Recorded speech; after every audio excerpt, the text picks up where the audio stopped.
여러분 얼마 전에 그 기생충이란 영화가 굉장히 유명했고 또 놀랍게 아카데미 영화상에서 굉장히 높은 성적을 거뒀습니다. 많은 어떤 상을 휩쓸었죠. 이 기생충이란 영화는 계층 간의 갈등을 다룬 영화죠. 경제적으로도 또 사회적으로도 여러 계층이 있는데 그 계층 간의 갈등을 다룬 영화입니다. 그런데 아카데미상을 받은 이유가 그 아카데미상을 받은 것이 굉장히 중요한 이유는요. 어떤 작품성뿐만 아니라 대중성까지 갖춰야 아카데미상을 왜 이렇게 발음이 안 돼요? 아카데미상을 받을 수 있기 때문입니다. 뭐 프랑스 영화제나 이런 데는 작품성만 있으면 돼요. 그런데 아카데미상은요 대중성도 있어야 돼요. 그래서 이게 굉장히 놀라운 일이었던 것입니다. 이것을 반대로 생각하면은요 많은 대중들이 계층 간의 갈등에 관심이 있다라는 거예요. 또 이것을 사회적으로 다시 해석하면 지금 우리가 살아가고 있는 이 사회가 계층 간의 갈등이 아주 극심한 사회라는 것을 우리가 생각할 수 있다는 것이죠. 한국 사회 정말로 계층 간 갈등 심합니다. 노동자와 사업자의 갈등이 있고요. 진보와 보수의 갈등이 있습니다.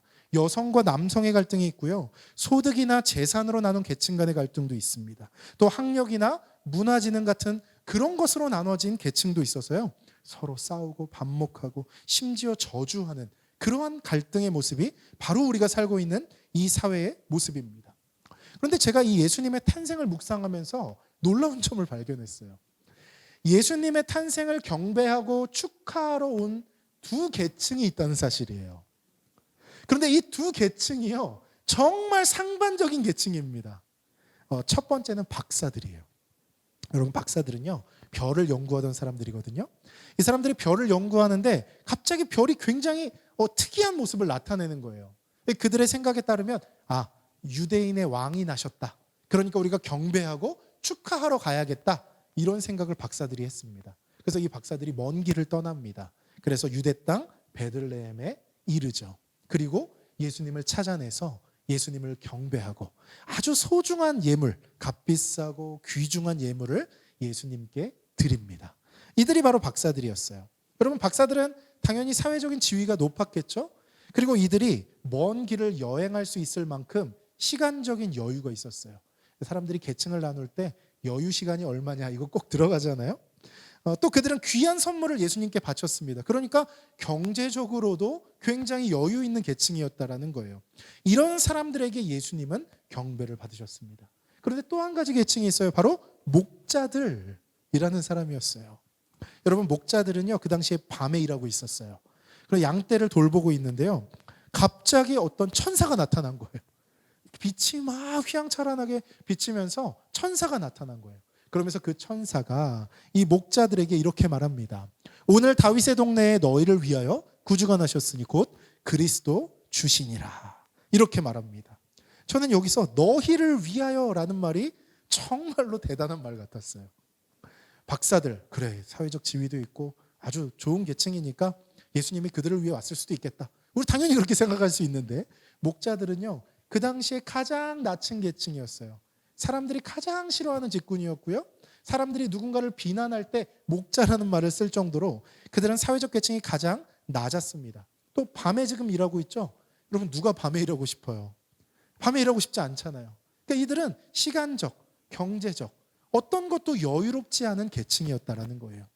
그럼에도 불구하고 하나님은 천사를 직접 보내셔서 이들에게 너희를 위한 구주가 났다라고 말씀하셨던 거예요. 이것을 보면 예수님께서 모든 계층을 위해 오셨다라는 것을 알 수가 있습니다. 저는 목회를 하면서 많은 사회적 계층에 계신 분들을 다양하게 만나고 그분들과 아주 깊이 대화를 나눌 기회를 많이 가졌습니다. 사업을 하시는 분도 만나고 노동자분들도 만나고 또 예술계통에 계신 분도 만나고 또 그런 문화생활은 전혀 하지도 않은 그런 삶을 사신 분들과도 대화할 기회들이 많았습니다. 그런데 여러분 놀라운 것은요. 사회적으로 보면 그들이 서로 갈등하고 싸우고 다투는데요.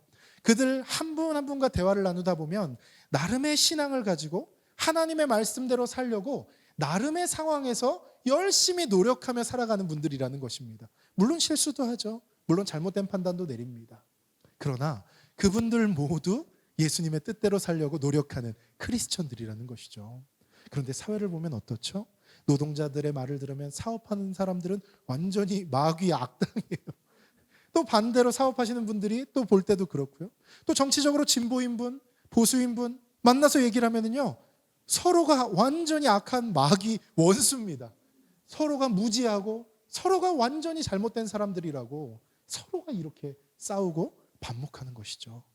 그런데 여러분, 중간자의 입장에서 이분들과 깊이 대화하다 보면은요, 그들 나름대로 하나님의 뜻이라고 생각하는 일들을 하고 맞다고 생각하고 합리적이라고 생각하는 일들을 해나간다는 것입니다. 여러분, 우리가 이렇게 갈등할 때 서로가 악마라고 몰아세우고 서로가 무지하다고 몰아세우는 이 감정적인 것만 좀 걷어내면 어떨까요? 저 사람 악마야, 저 사람 무지해, 이 생각을 걷어내고 그래, 저 사람 얘기를 한번 들어보자, 저 사람 인생에 한번 들어가 보자. 왜 저 사람은 저렇게 판단할까? 내가 생각할 땐 이런 것 같은데 왜 저 사람은 저렇게 생각할까? 우리가 한 번쯤이라도 이런 생각을 한다면은요, 이 세상의 갈등이 많이 완화되지 않을까요? 감정적으로 그렇게 딱 닫고 시작하면 어떤 합리적인 결론도 도출할 수가 없습니다. 얼마 전에 그 대선 토론회 했잖아요. 그런데 여당에서는 여당 후보가 잘했다고 하고요, 야당에서는 야당 후보가 잘했다고 해요. 도대체 누가 잘한 겁니까? 여러분, 그러니까 상대를 무조건 무시하는 것은 어떤 합리적인 그 결론도, 또 어떤 실용적인 결론도, 어떤 생산적인 결론도 만들어낼 수가 없다라는 것입니다. 여러분 나름대로 생각하시고, 여러분 나름대로 판단하시고, 또 정치적인 성향, 또 사회적인 성향 자유롭게 가지십시오. 그러나 상대, 나와 같지 않은 사람들에 대한 여유도 가지시기를 바랍니다. 예수님을 생각하세요. 예수님은 진보를 위해서도 오셨고 보수를 위해서도 오셨습니다. 예수님은 사업자를 위해서도 오셨고 노동자를 위해서도 오셨습니다. 예수님은 우리 모두를 위해 오신 참된 구세주시라는 것입니다.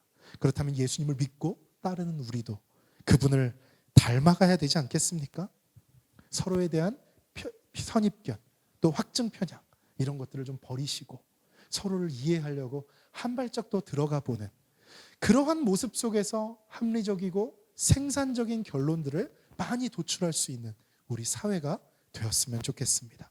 예수님의 탄생을 바라보시면서 그러한 은혜를 누리시기를 예수님의 이름으로 축복합니다.